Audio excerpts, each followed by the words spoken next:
बिस्मिल्लाहिर्रहमानिर्रहीम। अस्सलाम वालेकुम। आज के खबरनामे के साथ मैं हूँ ईमान फातिमा। अगर आप कुवैत के हालात और वाक़यात से बाखबर रहना चाहते हैं तो वीडियो को मुकम्मल देखें, चैनल को भी सब्सक्राइब कर दें और साथ में ही लगे बेल आइकन को भी दबा दें ताकि हमारी नई आने वाली वीडियो का नोटिफिकेशन आपको मिलता रहे।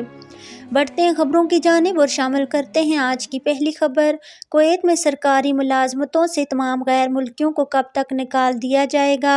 कुवैती हुकूमत ने सरकारी मुलाजमतों से गैर मुल्कियों को निकाल बाहर करने का एक मंसूबा शुरू कर रखा है।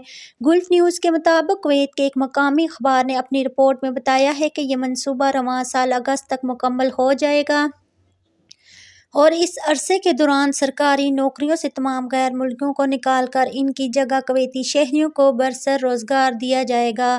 रिपोर्ट के मुताबिक ये मंसूबा कुवैत की employment agency civil service commission की तरफ से 2017 बनाया गया था और तब से ही इस पर अमल दरामद जारी है। इस मंसूबे से सिर्फ टीचर्स, डॉक्टर्स और सर्विस जॉब्स को मुस्तस्ना रखा गया है। इसके अलावा तमाम सरकारी अदारों में 10% कुवैती शहरियों को मुलाजमतें दी जाएंगी। वाज़ेह रहे कि कुवैत की कुल आबादी 66 लाख नफूस पर मुश्तमिल है, जिसमें 35 लाख के लगभग गैर मुल्की हैं। अब तक के लिए इतना ही। मज़ीद खबरों के लिए देखते रहिए कुवैत न्यूज़ सेंटर और मुझे दीजिए इजाज़त और रखिएगा अपने प्यारों का ख्याल।